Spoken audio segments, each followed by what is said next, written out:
안녕하세요. 다시는 돌아갈 수 없는 시댁을 가끔 떠올리며 사는 40대 여자입니다. 저는 결혼하자마자 시댁의 합가에 살았었어요. 하지만 제가 왜 그곳에 돌아갈 수 없었냐면요. 이제 그곳에 남아있는 사람은 아무도 없기 때문입니다. 그곳에 살며 항상 즐거운 일만 있었던 건 아니지만 내 인생의 일부분을 남겨놓고 온 그곳이 살면서 자주 생각이 나더라고요. 제 사연은 그 집에 살며 가족으로서의 연을 맺었던 시댁 식구들과 남편과의 이야기입니다. 한적한 시골 과수원 농가를 떠올리며 편안하게 들어주시면 감사할 것 같아요. 그럼 이야기를 시작해 보겠습니다. 저는 20대 중반에 대학 시절부터 연애했었던 3살 많은 남편과 결혼했습니다. 이남 중 둘째던 남편은 굉장한 효자로 대학을 졸업한 후 시골의 시부모님과 함께 살며 두 분의 과수원 일을 함께 돕고 있었죠. 시숙은 과수원 일을 돕기도 싫다며 도시로 나가 직장 생활을 하고 있었고요. 시댁이 있던 지역에서 조금만 가면 대도시가 있었거든요. 살면서 한 번도 농사를 지어본 적이 없던 전 남편의 청혼을 받고 많이 고민했었습니다. 그리고 고민 끝에 남편을 사랑하는 마음으로 시댁과 합가에 살며 함께 과수원 농사를 짓기로 결심했던 거죠. 똑똑한 도시 처녀가 어려운 결심을 해줬구나. 정말 고맙다. 그러게요. 고맙다, 아가. 나이든 나도 하기 힘든 과수원 일을 하겠다는 것도 시부모랑 합가해서 살겠다던 결심도 하기 힘들었을 텐데 말이야. 앞으로 내가 정말 잘해줄게. 대학까지 졸업했음에도 그런 결정을 해준 제게 남편도 시부모님도 참 고마워했었습니다. 그렇게 전 행복한 결혼 생활을 시작했죠. 솔직히 농사일은 정말 힘들었어요. 정말 농업에 종사하는 세상 모든 분이 존경스러워질 정도로요. 우리 며느리 많이 힘들지? 자자, 거기 앉아서 좀 쉬어. 여기 시애미표 식혜도 좀 먹으면서. 여보, 힘들면 들어가. 나머진 내가 다 할 테니까. 난 당신이 무리하는 게 세상에서 제일 싫어. 그래도 제게 잘해주던 시부모님과 남편이 있어 행복했습니다. 그런데 제가 딸만 연년생으로 둘을 낳으며 저에 대한 시모의 태도가 변하기 시작했어요. 시모는 전형적인 아들만 최고인 줄 아는 옛날 분이었거든요. 시아버진 아니셨지만은요. 에휴, 넌 딸만 둘 낳고 밥이 입으로 넘어가니? 나 땐 아들 못 낳는 며느린 시부모님이 소박을 낳았었다. 저희 할머니 할아버진 오빠보다 절 더 예뻐해 주셨었는데요. 그리고 어머님, 그런 말 딸 곱게 키워서 시집 보낸 저희 엄마가 들으시면 진짜 상처받으실 거예요. 저는 작은 딸을 낳을 때 추레를 잡지 못해 정말 저승문턱까지 다녀왔습니다. 이후 저도 크게 겁을 먹었고 남편과 친정 부모님 그리고 시아버지까지도 더 이상 아이 생각은 하지 말라고 성화였어요. 절 위해주는 그 마음들이 너무 고마웠죠. 그런데 딱 한 사람, 시모는 집안 대도 못 잇는 게 무슨 며느리냐며 절 굉장히 못마땅해 하기 시작했던 거예요. 처음에 우리 며느리 하며 절 예뻐해 주셨던 분은 정말 어디로 갔나 싶더라고요. 예, 아들 못 낳는 죄값 조상에게 갚으려면 과수원 일이라도 더 열심히 해라. 애들은 놔두면 알아서 다 크는 법인데 애들 본다는 핑계로 왜 자꾸 과수원에 늦게 나와? 저랑 제 남편한텐 애들 키우는 일이 제일 중요하고 그 다음이 과수원 일이에요, 어머님. 남편이 그냥 아예 나오지 말라는 거 제가 그래도 두 분이랑 애들 아빠 돕고 싶어서 나오는 거예요. 그럼 오히려 칭찬을 해주셔야죠. 안 그래요? 처음에야 억울한 듯 닭똥 같은 눈물을 뚝뚝 흘리며 시모에게 당했었지만 시간이 흐르며 차츰 저도 말대답도 하고 시모의 말을 흘려넘길 수도 있었습니다. 항상 제 편을 들어주던 시아버지와 남편 덕분에 서러운 마음이 중화됐었거든요. 특히 효자인 남편이 항상 시모가 아닌 제 편에 서준다는 게 참 든든했었죠. 그래도 저와 관련됐을 때가 아니면 남편은 여전히 시모에게 잘했었고 저희 친정 부모님께도 좋은 사위였던 남편을 봐서 저도 시모에게 계속 잘하려고 노력했습니다. 이런 남편과 시숙은 전혀 딴판이었어요. 시숙은 장남이면서도 부모를 돕기는커녕 툭하면 돈만 달라고 요구하질 않나. 시부모님의 생신 땐 귀찮다며 집에 잘 오지도 않던 개념 없는 사람이었죠. 넌 돈 달랠 때만 집에 오냐? 이 배은망덕한 놈 같으니라고. 돈 없어. 너한테 줄 돈은 있어도 없어. 아유, 당신은 우리가 자식 주려고 돈 벌고 살았지. 무덤까지 갖고 가려고 벌었수. 시아버진 그런 시숙을 종종 야단치셨지만 자식 사랑이 지극했던 시모는 그런 시아버지를 막아서며 투덜대곤 했습니다.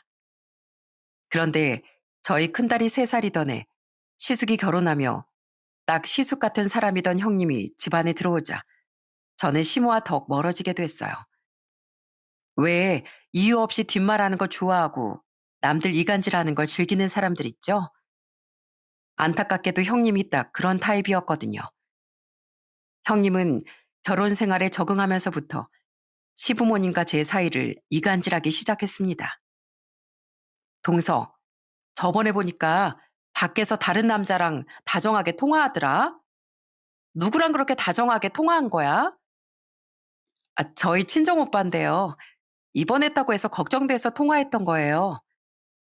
에이, 변명이 너무 성의 없다. 더 의심되는데? 얌전한 고양이가 부뚜막에 먼저 올라간다더니 서방님 좀 조심하셔야겠는데요? 예, 애미 너. 읍내 장 보러 갈 때마다 혹시 딴짓하고 다니냐 너? 무슨 딴짓을 해요? 매번 같이 가실래요? 하고 여쭤도 고생은 저 혼자 다 하라면서 안 따라오셨던 분은 어머님이잖아요. 제가 딴짓거리 하려고 혼자 몰래 나간 게 아니고요. 아, 자요. 여기 통화네요. 저희 오빠 맞죠? 형님, 그냥 아까 저한테 직접 물어보셨으면 될 걸. 왜 그걸 이 자리에서 굳이 말씀하시는 거예요? 형님 전부터 계속 어머님, 아버님 앞에서 절 이상하게 만들려고 하시는 것 같은데 저 그런 거 정말 불쾌해요. 예. 아, 네 형님이 집안 걱정돼서 좀 물어볼 수도 있는 거지. 어디 아랫사람이 윗사람한테 불쾌하다 뭐다 소리를 해. 아들도 못 낳는 주제에 아들만 낳으면 뭐든 용서가 되나요? 그거랑 이건 다른 문제예요, 어머님. 저 서운해요. 이럴 때일수록 제일 윗사람인 어머니께서 잘잘못을 잘 가려주셨으면 좋겠어요. 심지어 형님이 저와 다르게 아들까지 낳자 시모는 완전히 형님 편으로 돌아서서 저를 못마땅해 하는 모습을 보였습니다. 당연히 시모도 알았을 거예요. 보는 눈도 듣는 귀도 있는데 형님의 못된 여우짓을 왜 모르셨겠습니까? 그저 장손을 낳아준 큰며느리가 훨씬 예뻐 보였던 거겠죠. 시모는 시숙과 형님이 집에 와도 늘 저만 부려먹기 바빴는데 한 번은 제가 좀 아팠었거든요. 그런데도 시모는 그렇게 저만 불러대더라고요. 예, 작은 애미야. 네 시숙하고 형님 왔는데 과일이라도 먼저 안 내오고 뭐하니? 하루 종일 방에 들어 누워선. 동서, 난 내가 직접 과일을 내오고 싶은데 어머님이 동서간 서열은 확실히 세워야 한다고 하시네. 하긴 그래야 나중에 동서 딸들도 자기 뒤 누나긴 해도 우리 아들을 함부로 못 대하지 않겠어? 전 오늘 몸이 너무 아파서요. 오늘 저한테 1순위는 제 자신이에요.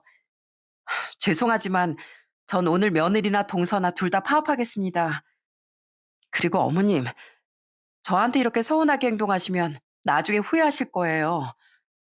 저 없으면 형님이 나중에 어머니께 밥이라도 한번 차려드릴 사람 같아요? 그러니까 제발 저 있을 때 잘 좀 해주세요. 힘이 없던 전 단호하게 말하곤 방문을 닫았어요. 마침 그때 과수원에 갔다 돌아왔다 우리 대화 소리를 들었는지 시아버지와 남편의 날카로운 목소리가 방문 너머로 들려왔죠. 어머니, 저희 집사람 오늘 몸 안 좋으니까 내버려 두라고 분명 말씀드렸잖아요. 형수님, 형수님은 손이 없어요? 발이 없어요? 그리고 제가 형 동생이어도 저희 딸들이 먼저 태어났으면 당연히 형수님 아들이 우리 애들한테 깍듯하게 굴어야죠. 서열? 어디 하극상 한번 제가 제대로 보여드려요? 저는요, 제 아내 못 살게 구는 사람은 사람으로도 안 보이는 놈이에요. 말 한 번 잘한다, 정민아. 야, 임마, 중석이 너. 너 또 돈 달라고 하려고 네 마누라랑 애까지 데리고 여기 온 거지? 그런 아쉬운 소리 하려고 온 거면 네가 벌떡 일어나서 과일 깎아오고 집안 청소도 하고 했어야지. 네 마누라가 저런 얄미운 소리라는 걸 그냥 내버려 두고 있어? 아니, 당신은 왜 갑자기 우리 중석이한테 뭐라고 그러슈? 이제 당신한테도 뭐라고 할 거야. 당신 조만간 아프기만 해봐. 내가 그날 과수원 일 2배로 시켜버릴 거야. 뭐라고요? 왜? 서운해? 그런 짓을 왜 작은 애미한테 하고 있어? 자기도 며느리였으면서 애미한테 더 잘해줄 생각을 해야지. 방에서 아픈 몸을 끌어안고 그런 소리를 듣고 있노라니 뭔가 감동스럽기도 해서 눈물이 났습니다. 또 시모는 시숙네 아들과 저희 딸들을 대놓고 차별하기도 했었어요.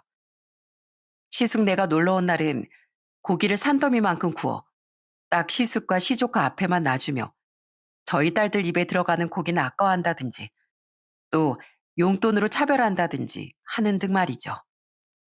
자, 우리 장소는 5만 원, 유리랑 유나는 1만 원.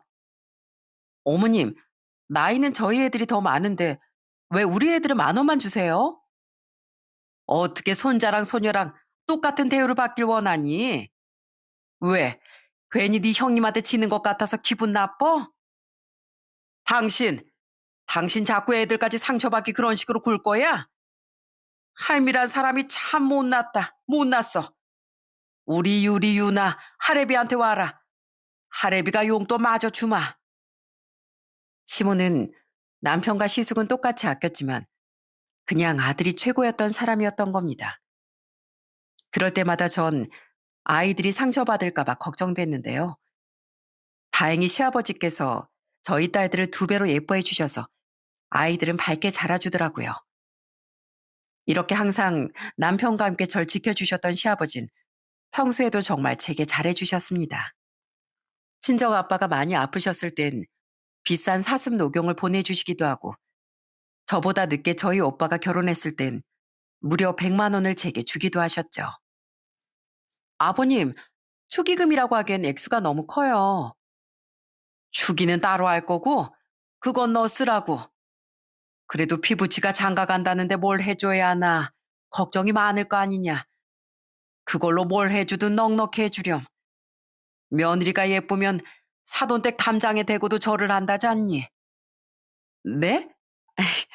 그건 아내가 예쁘면 처갓집에도 잘한다는 말 아니었어요, 원래? 감사해요, 아버님. 또 시아버진 한 번은 제게 레이라는 작고 귀여운 차도 선물해 주셨답니다. 당시 전 학교가 멀어 초등학생 딸들의 통학을 직접 트럭을 끌고 시켜줬었거든요. 운전도 잘하는 편이었고 시골 여자들은 대부분 트럭을 잘 몰고 다녔어요. 그런 제가 안쓰럽거나 기특했는지 시아버진 좀 더 편하게 운전할 수 있는 차를 사주시겠다고 한 겁니다. 무슨 차를 사줄까? 아유, 그냥 조그만 걸로 사주세요. 괜찮다고 말씀드려도 몇 번을 말씀하시기에 전 감사한 마음으로 적당한 차를 선물 받았던 거예요. 그런데 그걸 가지고 형님이 완전 시기 질투를 하더군요. 평소에도 시아버지나 남편이 제게 뭘 선물해 준 걸 어떻게든 알게 되면 질투를 그렇게 하던 사람이었거든요. 치, 아버님, 저는 이 집 장손까지 낳은 맏며느리인데 왜 저는 차 안 사주세요? 네가 날 위해서 뭘 했다고 차를 사주니? 너도 나한테 대접받고 싶으면 그놈의 아들 낳은 유세 말고 와서 과수원 일도 돕고 내 밥도 차려주고 나 데리고 바람 쐬러 놀러도 다니고 해라. 아니 아버님, 사람 이렇게 다르게 대하시기 있어요? 그래, 여기 있다. 넌 일하는 거 싫다고 좋지도 않은 형편에 쭉 전업주부하고 있지? 근데 욕심은 또 많아서 작은 애가 뭘 사거나 선물 받기만 하면 그렇게 질투를 하잖니. 옛말에 일하지 않는 잔 먹지도 말라고 했다. 나한테 이런 소리 듣기 싫으면 작은 애 좀 그냥 냅둬. 허구한 날 와서 이간질이나 질투만 해대지 말고. 그때 시아버진 평소처럼 호되게 형님을 나무라셨어요. 그런 시아버지와 항상 제 편이던 남편이 있어 저는 시모가 좀 불편하긴 했어도 분가 생각은 하지 않았던 거예요. 또 시아버진 언젠간 저희에게 꼭 과수원을 물려주겠다고도 말씀하셨죠. 시모는 입을 삐죽이긴 했지만요. 그럼 중석이는 어쩌고요? 큰 놈 얘긴 하지도 말어. 어렸을 때부터 힘들게 일하는 부모를 걔가 한 번이라도 도운 적이 있어? 걘 지금이나 예전이나 똑같아. 힘든 일은 쥐 코딱지만큼 더 하기 싫어하고 이기적인 게 맨날 그저 돈 돈 돈. 과수원에 대해 잘 알지도 못하는 녀석이 어디 과수원을 물려받으려고 해? 당신은 정민이랑 작은 애미한테 미안하지도 않아? 아니, 누가 큰애한테 물려주재요. 그냥 나중에 걔가 서운해할까봐 물어본 거지. 그렇게 누구보다 든든했던 시아버진 제가 결혼한 지 고작 9년 만에 갑작스런 병환으로 세상을 떠나셨습니다. 제게 차를 사주셨던 그 해예요. 제 두 번째 아빠나 다름없었던 시아버지의 죽음은 제게 정말 큰 슬픔을 가져다 주었어요. 아버님, 저희 큰애 10살 되면 다 같이 해외여행도 가자고 말씀하셨잖아요. 같이 갯벌에도 놀러 가서 저희 애들한테 조개 캐는 법도 알려준다고 하셨잖아요. 근데 아무것도 못하고 이렇게 가버리시면 어떡해요. 친정 부모님도 친정 오빠 내외까지도 전부 와서 시아버지의 가시는 길을 배웅해 줬어요. 평소 그렇게 아웅다웅했어도 시아버지께 많이 의지하고 사셨는지 시모도 목이 쉬도록 통곡을 하셨죠. 아유, 나만 두고 이렇게 빨리 가면 난 어떻게 살라고요. 이 나쁜 영감탱이 평생 과수원 일로 날 고생시키더니 나 이렇게 외롭게 두고 가기까지 하면 난 어쩌란 말이에요. 남편도 크게 슬퍼하던 반면 시숙과 형님은 장례식 내내 따분해 보이기만 하더군요. 특히 형님이란 사람은 눈물 한 방울 흘리지 않더라고요. 나중에 남편은 이렇게 시근덕대기도 했죠. 형수님 분명 오히려 속 시원하고 있었을지도 몰라. 자기한테 매번 뭐라고 하던 아버지가 돌아가셨으니 말이야. 그러지 않고서야 눈물을 흘리기는커녕 자기 친구랑 통화하면서 싱글벙글 웃고 있을 수가 있었겠어? 내가 다 봤다고. 어쩜 사람이 저렇게까지 악할 수가 있나 싶었습니다. 그렇게 시아버지가 돌아가시고 집안 분위기는 완전히 바뀌었어요. 뭐라고 하는 사람이 없으니 시숙 내외는 집에 자꾸 찾아와 시모에게 돈을 뜯어가려 했거든요. 저와 남편은 시아버지를 대신해 그런 시숙 내외를 단호히 막아냈지만 시모는 오히려 그런 우리에게 신경질을 내곤 했죠. 형, 양심 좀 있어라. 어? 돈이 필요하면 직접 벌고 모아서 써야지. 왜 자꾸 어머니 돈을 탐내? 내가 괜히 그러냐? 나도 자식 좀 잘 키우려고 그러는 거지. 내가 뭐 나 쓰려고 그래? 맞아요, 서방님. 우리가 자식 위해서 이러지 괜히 그래요. 그리고 제 남편이 형인데 그렇게 말씀하시면 안 되죠. 형님, 제 남편 말이 구구절절 다 맞는데 여기서 형이니 동생이 하는 얘기가 왜 나와요? 애를 그렇게 넉넉히 키우고 싶으면 형님이 나가서 맞벌이를 하시던가요. 니들 다 그만해. 작은 애미랑 정민이. 내가 내 자식한테 돈 준다는데 니들이 뭔데 자꾸 말려? 특히 작은 애미 너. 왜? 내가 큰애네한테 돈 안 주면 그 돈이 너한테 돌아갈 것 같니? 천만의 말씀이야. 내가 정민이한테만 따로 돈을 주면 줬지. 너한텐 절대 못 줘. 저도 그 돈 필요 없거든요. 저희 어머니 위해서 이러는 건데 왜 말을 그렇게 하세요? 그나마 돈이라도 가지고 계시니까 아주버님이랑 형님이 와서 한 번씩 자식 노릇하는 척이라도 하고 있는 거라고요. 제발 제 말 듣기 싫으시면 제 남편 말이라도 좀 들으세요. 시아버지가 돌아가신 후 시모는 한결 신경질적으로 변하셨습니다. 저와 남편은 돌아가신 시아버지 위해서라도 시모와 재산을 지켜야 한다고 생각했어요. 살아생전 시아버지께서 막아 서셨던 일을 돌아가시자마자 막지 못하면 하늘에서 가슴을 치실 것 같았거든요. 그럴수록 답답했던 건 유독 제 남편에겐 안 그러면서 시모가 자꾸 저만 더 미워하는 것 같았다는 겁니다. 시간이 조금 흐른 뒤 알게 된 그 이유는 황당하기 짝이 없었죠. 으, 너만 아니었어도 그 양반이 저 세상 가기 전까지 나한테 조금은 더 다정스러웠을 텐데 너 때문에 그 양반이랑 지낸 노년만 생각하면 다툰 기억밖에 없다. 그 다정했던 양반이 아직도 내가 눈을 감으면 날 나무라고 있던 그 양반 눈빛밖에 기억이 안 난다. 시모는 저 때문에 시아버지와의 마지막 시간이 엉망이었다는 생각을 가지고 있었던 겁니다. 황당해서 그게 왜 제 탓이냐고 묻다가도 또 어느 순간엔 시모에 대한 안쓰러움이 느껴지기도 했어요. 시아버지를 소중히 여겼던 시모의 마음만은 진심이었던 것 같았거든요. 그래서 시모 때문에 힘들어하면서도 제게 늘 미안해하던 남편에게 기대 계속 시모를 모셨던 거죠. 하지만 그렇게 늘 제 편이었던 남편 또한 시아버지가 돌아가신 지 고작 4년 만에 시아버지 곁으로 가고 말았습니다. 여보세요? 네? 어디라고요? 병원이요? 그날 남편은 일을 늦게 끝내고 집으로 돌아오는 길에 사고가 났다더군요. 시골은 해만 지면 엄청 어두컴컴하거든요. 그런데 트럭 한 대가 걸어가던 남편을 보지 못하고 그만 치워버린 거죠. 남편은 급히 병원으로 옮겨졌고 저와 시모는 혼비백산이 되어 병원으로 달려갔습니다. 남편은 당장 목숨은 건지긴 했지만 혼수 상태에 빠졌어요. 여보, 제발 우리 정민이는 데려가지 말아요. 남편 앞세우고 자식까지 떠나보내면 나 정말 못 살아요. 시모는 쉬지 않고 흐느끼며 남편이 살아나길 바라시더군요. 저 또한 간절한 마음으로 남편의 곁을 지키며 중얼거리곤 했죠. 여보, 아버님이 그립겠지만 아직 당신은 나랑 애들 옆에 있어야지. 난 당신 꼭 눈뜰 거라고 믿어. 원래 이럴 때 제일 중요한 건 의지라잖아.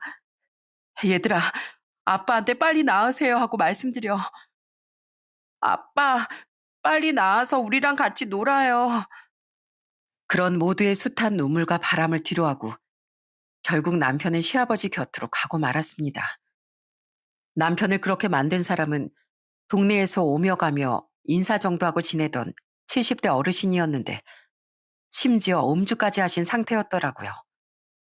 어르신은 저와 시모 앞에 무릎을 꿇고 엉엉 울며 사과했어요. 정말 죄송합니다. 너무 놀라서 얼른 구급차 부르고 나름대로 응급처치까지 했는데 기어코 정민이가 그렇게 가버릴 줄은 몰랐어요. 미안하다면 다야 인형감탱이야? 내 아들 살려내. 당장 살려내라고. 전 차마 그 어르신을 용서할 순 없었습니다. 그건 시모도 마찬가지였죠. 그 어르신은 나중에 법적 처벌을 받아 교도소에 들어가셨어요. 하지만 그 사실은 그 어르신의 처벌이 확정되기 전에도 후에도 우리에게 아무런 위로도 되어주지 못했습니다. 아무리 그 어르신이 뉘우치고 후회한다고 한들 남편은 살아 돌아올 수 없었으니까요. 기가 막혔던 건 제가 슬픔을 추스르기도 전에 시숙내외가 절 시댁에서 내보내려고 안달이었다는 거예요. 재수 씨, 이제 제 동생도 없는데 언제까지 저희 부모님 집에 빌붙어 살 거예요? 저희 어머니는 이제 제가 보살피고 과수원도 제가 알아서 관리할 테니까 그만 나가주세요. 어차피 유리랑 유나도 나중에 시집가면 최시집한 사람 아니게 될 거. 이제 우리 서로 관계없는 남남이잖아요. 맞아, 동서. 이제 남의 집 식구인데 당연히 이 집을 나가줘야지. 설마 이젠 아버님도 서방님도 안 계시는데 아직도 과수원을 탐내고 있는 건 아니지? 에휴, 그럼 너무 양심이 없는 거지. 맨날 혼자 잘난 척, 입 바른 척 다 하더니 신세 한번 딱 하게 됐네. 그런 그들의 행동만 해도 열이 뻗치는데 더 저를 처량하게 했던 게 뭔지 아십니까? 그건 바로 무려 저와 13년을 같이 살았던 시모가 그들보다 한술 더 떴다는 거예요. 제게 빈 짐가방을 던지기까지 하면서요. 최소한의 양심이라도 있으면 쟤네가 저렇게 말하기 전에 네 발로 스스로 나갔어야 했던 거 아니냐. 내 아들 잡아먹고 무슨 염치로 여기서 버티고 있어?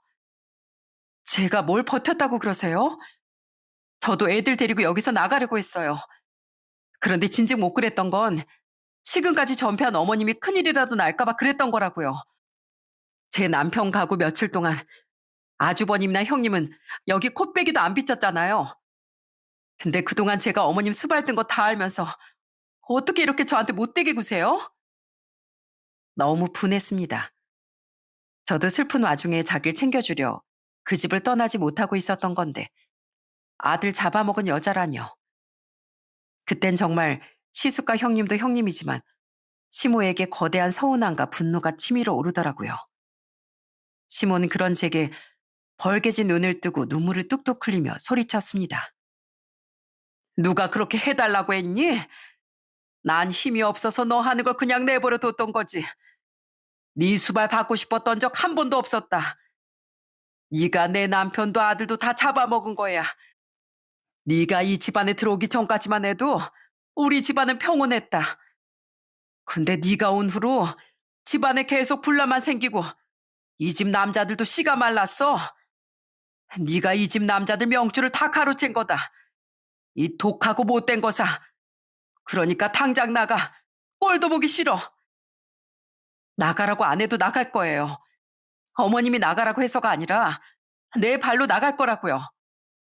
어머님이 그동안 아무리 저한테 못되게 하셨어도 전 제 남편 어머니니까 최대한 미워하지 않으려고 노력하고 잘하면서 살았어요.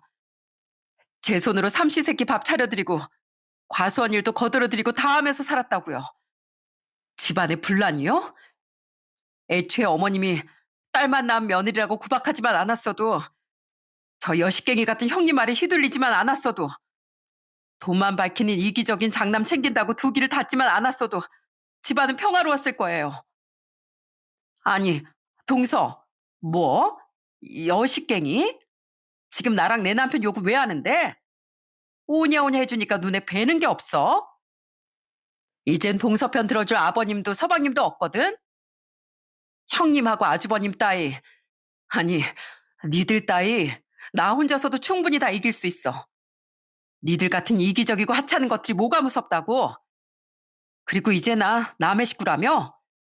그럼 내 손윗 사람도 아닌데 내가 왜 니들을 존중해줘야 돼? 야, 니들 그러다 나중에 천벌 받아. 지금 니들 그 행동 나중에 니들 자식이 똑같이 배우고 부모인 니들한테 그대로 돌려줄 거야. 백날 걔한테 잘해봐라. 걔가 효도하나. 이딴 집구석 나도 더는 미련 없어. 어머님, 제가 마지막으로 말씀드리는데요. 언젠간 지금 이 순간을 땅을 치고 후회하실 거예요. 어머님을 진심으로 생각해줬던 마지막 가족을 어머님은 지금 당신 자신 손으로 끊어낸 거니까요. 어디 한번 저들이 얼마나 효도하고 사나 두고 보시죠. 전 이젠 두 번 다시 볼 일 없다는 마음으로 그들에게 하고 싶은 말을 전부 내질러 버렸습니다. 그리곤 짐을 싸서 그 집을 나오는데 정말 눈물이 많이 나더라고요. 애미야, 오늘 날이 더워서 더 힘들지? 우리 세차 먹고 하자꾸나. 자, 여기 이 시애비가 따라주는 막걸리 한 잔 받아보아라. 여보, 얼른 나와봐. 당신이랑 애들이랑 고기 구워 먹으려고 내가 숯에 불 붙여놨어. 어때? 완전 낭만적이지? 마당에서 웃으며 절 부르던 남편, 과수원 한가운데서 껄껄 웃으며 제게 막걸리를 따라주시던 시아버지의 모습 등이 자꾸만 눈앞에 겹쳐졌거든요. 그런 소중한 가족의 흔적을 뒤로하고 전 아이들과 함께 친정으로 향했죠. 시아버지가 사주셨던 그 쓸쓸한 레일을 타고서요. 아휴, 그런 일이 있었구나. 서정이 네가 얼마나 마음고생이 심했겠니. 이젠 걱정 마라. 여기서 엄마랑 아빠랑 이제 마음 편히 살자. 친정에선 잠시만 지내려 했건만 부모님의 배려에 결국 전 쭉 친정에서 지내게 됐습니다. 아이들을 키우기 위해 회사에 취업도 하면서요. 아휴, 갑자기 또 최서방 생각이 났구나. 여보, 거기 휴지 좀 줘요. 아, 죄송해요, 엄마, 아빠. 애들 아빠가 되게 좋아하던 프로가 재방송을 하네요. 그래서 저도 모르게 그만. 아이들을 공부시키고 부모님께 피해되지 않게 집안일들 열심히 하며 오랜만에 하게 된 사무직 일에도 적응하느라 정말 정신없이 살았습니다. 솔직히 전 좀 쉴 수 있는 시간에도 쉬지 않고 뭐든 다 했던 것 같아요. 커튼을 다 걷어서 빨래한다거나 집안의 모든 유리창과 기구를 다 닦는다거나 그게 아니면 애들과 부모님과 함께 어디라도 놀러 다니기라도 했죠. 그래야 자꾸 머릿속을 메우던 남편에 대한 그리움을 잠시나마 잊어버릴 수가 있었거든요. 그래도 한 번씩 방심하고 있노라면 때를 놓치지 않고 끼어든 남편의 생각 때문에 눈물도 숱하게 흘렸죠. 엄마, 아빠 보고 싶어서 그러세요? 울지 마세요. 저희가 있잖아요. 미안해, 얘들아. 엄마 괜찮아. 자신들도 아빠가 많이 보고 싶을 텐데 오히려 절 위로해 주던 아이들에게도 너무 미안했습니다. 전 아이들에게 챙겨줘야 할 존재가 아닌 남편 목까지 든든하게 아이들을 지켜줄 수 있는 엄마가 되고자 마음을 독하게 먹었어요. 애들을 잘 키우기 위해서라도 산 사람은 살아야 하잖아요. 더 씩씩하게 살려고 노력하던 절 친정 부모님도 오빠 새언니도 많이 도와주었죠. 그렇게 슬픔을 사귀고 사귀며 살다 보니 또 어떻게 사라지고 시간도 흘러갔습니다. 그렇게 남편을 떠나보낸 지 6년 뒤 어느 날 저는 아주 의외의 인물에게 문자를 한 통 받았어요. 그건 바로 6년 전 인연을 끊었던 시모에게서 온 문자였죠. 그런 시모의 문자를 읽어본 전 정말 깜짝 놀랐습니다. 에미야, 아직 번호 안 바뀌었지? 잘 지내니? 저기, 너무 늦었겠지만 꼭 너에게 사과하고 싶어서 이렇게 연락했단다. 예전에 내가 너한테 너무 못되게 군 것 같아. 정말 미안하구나. 내가 살 날이 얼마 안 남았다. 이제 마지막이 될지도 모르니 애들 데리고 한 번만 날 보러 와줄 수 있겠니? 이렇게 부탁한다. 시모는 살 날이 얼마 남지 않았다며 저와 애들이 보고 싶다고 말했던 거예요. 사과까지 하면서요. 곰곰이 세어보니 당시 시모의 연세는 거의 80이 다 된 상태였죠. 그 문자를 받고 고민을 많이 했습니다. 내게 그렇게 매정하게 굴었던 사람인데 이걸 가봐야 하나 어쩌나 하고 말입니다. 전 결국 당시 19, 18살이던 딸들이 동의한다면 시모에게 가보자고 생각했어요. 그래도 애들 할머니고 남편의 어머니였으니까요. 할머니한테요? 알겠어요. 옛날을 생각하면 할머니를 좋아할 수는 없겠지만 그래도 할머니니까 가볼게요. 그렇게 찾아간 시모는 한 요양병원에 입원해 있었습니다. 그때 시모는 저와 애들을 보자마자 눈물을 주르륵 흘렸어요. 얼마나 힘이 없으셨으면 침대에 기대 누워 몸을 쉽사리 일으키지도 못하시더군요. 저와 딸들이 다가가니 시모는 제 손을 덥석 잡고 흐느끼며 말했죠. 고맙다, 에미야. 너랑 애들이 나를 안 보러 와준다고 해도 할 말이 없었는데 이렇게 와줘서 정말 고마워. 내가 그동안 너랑 애들에게 얼마나 사과를 하고 싶어 했는지 모른단다. 얼마나 마르셨던지 제 손을 어루만지던 시모의 손에서 뼈가 고스란히 만져지더군요. 한땐 그렇게 통통하고 두꺼웠던 손이요. 그래서 좀 울컥해지려는데 시모는 귀엽고 제 눈물샘을 터뜨렸습니다. 내가 많이 원망스러웠지? 그래, 어떻게 지냈니?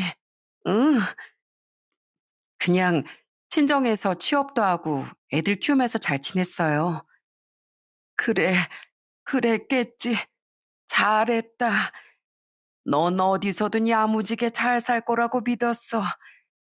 나랑 같이 살 때도 살림도 일도 참 야무지게 잘했잖니. 게다가 네 시아버지한테도 널 그렇게 구박하던 나한테까지도 참 잘했었지. 그땐 그런 네가 얼마나 고마운 존재인지도 모르고 내가 어리석었다. 유리야, 유나야, 그때 내가 너희들에게 좋은 할머니가 되어주지 못해서 정말 미안하구나. 아니에요, 할머니. 물론 그때 민우랑 저희랑 차별했던 건 좀 서운했는데요. 다 옛날 일이니까 괜찮아요. 저희 엄마한테 하셨던 행동은 아직 좀 원망스럽지만요. 그래, 그랬겠지. 그때 내 행동은 정말 용서받지 못한 행동이었어. 그걸 이제 알고 후회하시는 거예요? 어머님, 대체 저한테 그때 왜 그러셨던 거예요? 설마 아직도 아버님이랑 아범이 세상 떠난 게 제 탓이라고 생각하시는 건 아니죠? 아니다, 애미야. 변명으로 들리겠지만 난 네 시애비를 잃었을 때도 정민이를 잃었을 때도 원망할 대상이 필요했던 것 같다. 너무 슬프고 괴로워서 그렇게라도 슬픔을 외면하려고 했던 것 같아. 그게 하필 평소에도 마음에 안 들었던 너였던 게지. 나중에 내가 너무 못났었음을 알고 내가 얼마나 후회했는지 모른다. 그때 너도 혀를 깨물고 싶을 정도로 힘들었을 텐데 내가 그런 널 보듬어 줬어 했는데 오히려 그런 나쁜 짓을 저질러 버렸잖니. 정말 미안하다. 그때 너에게 내가 그랬으면 안 됐던 거야. 시몬은 그 힘없는 목소리로 미안하다 에미야. 내가 너무 나쁜 인간이었다. 이러시며 몇 번을 계속 사과하더군요. 그땐 자기도 누굴 원망이라도 해야 살 수 있을 것 같았다면서요. 차라리 시모가 뻔뻔하게 나왔으면 눈물이 나오지 않았을 텐데 그렇게 아픈 몸으로 사과라니 과거의 서름이 떠올랐는지 자꾸만 눈물이 흘렀습니다. 전 애써 눈물을 손등으로 닦고 이렇게 아픈 시모를 왜 시숙도 형님도 지키고 있지 않냐고 물어봤어요.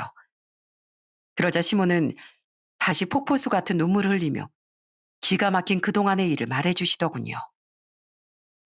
걔넨 내 앞에 코빼기도 안 보인 지 오래다. 그 애들 나한테서 거의 모든 재산을 가로챈 뒤에 날 버려버렸어. 네? 어머님을 버렸다고요? 들어보니 역시나 그들은 짐승만도 못한 인간들이었더군요. 시수가 형님은 이젠 가로막을 사람도 없으니 마음 편히 시모의 돈을 뜯어갔다고 해요. 시모가 기분 상하지 않게끔 손자 핑계를 대며 조금씩이요. 그러다 한 번은 과수원까지 팔라고 했다고 하더라고요. 이제 농사 지을 사람도 없는데 계속 그거 가지고 있어서 뭐 하시게요? 이젠 어머니 혼자서 과수원 일 절대 못 하세요. 그거 그냥 파세요. 그거 팔고 때 봐서 저희랑 합가해서 편하게 사시라고요. 시모는 자신을 모시겠다는 시숙의 말을 믿고 과수원을 정리했다더군요. 그런데 이후 합가 얘긴 계속 꺼내지 않던 시숙 부분. 어느 날은 찾아와 시조카의 유학 자금을 대달라고 했다더라고요. 공부를 잘했던 시조카를 캐나다로 유학 보내고 싶다면서요. 저희가 어머님 생각을 그동안 안 하고 있던 게 아니고요. 그동안 사실 애 유학 준비시키느라 정신이 없어서 잘 못 찾아뵀던 거예요. 어머님, 우리 애 이 집안 장손이잖아요. 장손이 잘 돼야 어머님도 좋은 거죠. 안 그래요? 그리고 저랑 애랑 캐나다로 가게 되면 어머님은 애 아빠랑 합가해서 둘이 사시면 되잖아요. 네? 아유, 제발 도와주세요. 유학도 다 때가 있는 거란 말이에요. 장손의 공부를 위한다는 말과 합가라는 말에 시모는 과수원을 정리한 돈으로 또 그 유학 자금을 다 대주셨다고 합니다. 하지만 혼자 한국에 남아있던 시숙은 여전히 시모를 모시려고 하지 않았고 더 늦기 전에 꿈을 펼쳐보고 싶다며 이번엔 자신의 사업 자금을 요구했다고 해요. 회사 상사에게 찍혀서 회사 그만뒀다. 벌이가 있어야 어머니를 모실 거 아니냐 하는 말로 말입니다. 그래서 사업 자금을 대줬더니 그 뒤로 나에 대놓고 계속 돈을 달라고 했다더군요. 제 회사가 자리 잡아야 어머니 모시죠. 딱 한 번만 더 도와주세요, 어머니. 한 3년, 아니, 1년이면 될 것 같아요. 제발요. 이 아들 좀 살려주세요. 저 이제 하나밖에 안 남은 어머니 자식이잖아요. 몸은 계속 늙어가고 의지하고 기댈 곳이라곤 시숙 하나밖에 없던 시모는 그 부탁을 또 거절하지 못했다고 합니다. 시모는 계속 시숙과 형님의 말에 놀아나며 돈을 뜯겼던 거죠. 그 와중에 캐나다로 가버린 형님은 귀찮다며 한국에 들어와도 시모를 보러도 오지도 않고, 시모가 캐나다로 용기 내어 전화를 걸어도 형님과 조카는 시모를 귀찮아만 했다고 하더군요. 그리고 시모에게서 받아낼 돈이 다 떨어진 걸 안 시숙은 완전히 시모에게 발길을 끊어버렸던 겁니다. 시모가 병에 걸려 아프다고 연락했을 땐 병원 가세요, 이 한마디만 했다고 하는데 정말 분노가 끌어올랐어요. 그러게 그때 제가 뭐라고 했었어요. 돈이라도 쥐고 있으셔야 그 둘이 자식 노릇 하는 척이라도 할 거라고 말씀드렸죠. 그렇게 저한테만 뭐라고 하시더니 이게 뭐예요. 나도 중간부턴 돈을 안 주려고 했는데 내가 돈을 안 주면 영영 버림받을까 봐 무서웠다. 내겐 정말 이젠 네 시수뿐이었잖니. 그런 내 신세가 너무 처량해서 네 시애비도 정민이도 많이 그리워하고 그제야 너에게도 정말 많은 죄책감이 들었다. 날 진정으로 위해준 며느린 너였다는 걸 내가 너무 늦게 깨달았던 거야. 그놈의 아들이 뭐라고. 그런 인간 같지도 않은 놈보다 이렇게 날 용서해주겠다던 우리 손녀들이 훨씬 귀한 애들인 걸. 달랜다고 그 돈을 다 뜯겨버린 시모도 답답하고 시숙과 형님이란 인간들에겐 너무 화가 났어요. 하지만 이미 다 끝난 일 어쩌겠습니까? 제가 할 수 있는 일은 살 날도 얼마 남지 않았던 가여운 시모에게 용서하겠다는 말을 해드리는 일뿐이었죠. 물론 저도 사람인지라 한순간에 그동안의 원망과 서운함이 눈 녹듯 사라지진 않았었어요. 그래도 자식에 대한 배신감과 저에 대한 미안함으로 몸부림치던 시모의 마지막 순간만은 그냥 애들 할머니고 한때는 가족이었던 정으로서 편하게 만들어드리고 싶더라고요. 적어도 시모는 마지막 순간 진심으로 제게 미안해 하셨으니까요. 고맙다, 에미야. 정말 고맙고 미안했다. 이후 좋지 않은 마음에 전 계속 시모를 보러 갔었습니다. 그 사이 시숙은 정말 코빼기도 비추지 않았죠. 그렇게 시모는 딱 닷새를 더 살고 하늘로 가셨어요. 마지막까지 저와 손녀들의 손을 잡고 미안하다고 하시면서요.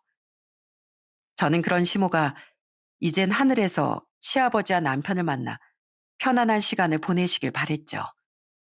그리고 시숙은 시모의 장례식엔 그래도 얼굴을 내비치더군요. 근데 시숙이 시모를 위해서 왔겠습니까? 딱 봐도 조의금을 노리고 온 것 같더라고요. 뭐야, 재수 씨가 여긴 왜 있어요? 왜요? 이제 와서 뭐 콩고물이라도 떨어질까 봐요? 대체 왜 그러고 사니, 이 인간아? 뭐요? 귓구멍 막혔어? 왜 그러고 사냐고? 너도 자식 가진 부모면서 아프신 노모 팽개치고 사니 좋든? 사업 같은 소리 하고 있네. 간도 간장 종지만큼 작은 인간이 사업은 개뿔. 내가 밤마다 당신이랑 당신 저 패가 망신하라고 빌 거야. 알았어? 부모 외면한 자식은 염라대왕님도 상종 안 한댔어. 저는 그 천인공날 인간에게 두 눈 부릅뜨고 실컷 비난을 퍼부어줬어요. 그렇게 장례를 마친 뒤 저는 문득 시모의 편지가 생각났어요. 저는 시모가 임종하신 직후에 병실에 시모 물건을 정리했었거든요. 거기서 전 시모가 제게 쓴 편지 하나를 발견했어요. 유리, 유나엠이야. 고맙게도 넌 분명 오늘도 날 보러 와주겠지. 그런 네가 오기 전에 내 마지막 남은 힘을 쥐어 짜내서 이렇게 편지를 남긴다. 에미야, 몇 번이나 말했지만 너에겐 아무리 미안하다고 말해도 부족하구나. 너한테 못되게 군 걸 후회하는 시간 동안 난 정민이 꿈도 몇 번이나 꿨다. 평소엔 내 꿈에 잘 와주지도 않던 녀석이 원망스러운 눈으로 날 보며 항상 그러더라고. 그때 저희 집사람을 왜 그렇게 쫓아보내셨어요? 왜 그러셨어요? 하고 말이야. 너와 애들에게 그래도 사과했으니 하늘에서 날 보면 정민이가 날 용서해 줄까? 그러지 않는다고 해도 난 할 말이 없는 사람이겠지.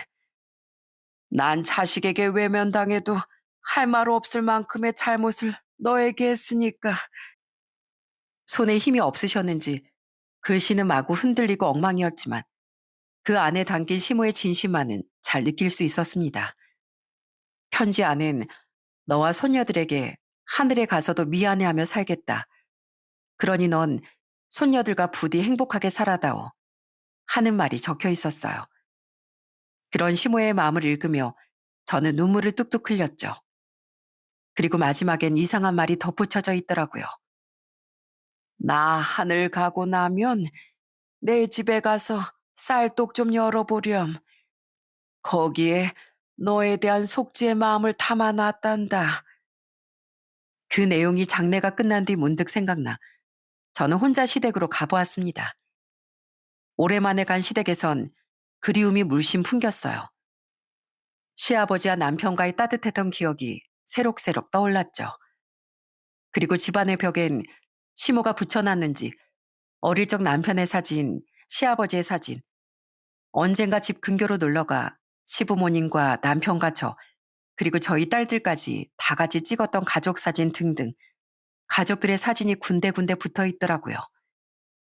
시숙에게 배신당하고 혼자 사진을 붙이며 외로워했을 시모의 모습이 그려져 괜히 눈시울이 붉어지더군요. 아무리 내게 많은 잘못을 하며 산 분이라고 한들 측은지심이 드는 건 어쩔 수가 없었어요. 그리고 마침내 쌀독을 찾아 열어본 전 그곳에서 웬 까만 봉다리 하나를 발견했죠. 이게 뭐지? 엄마, 깜짝이야. 돈이잖아. 그 봉지를 열어본 전 소스라치게 놀랐습니다.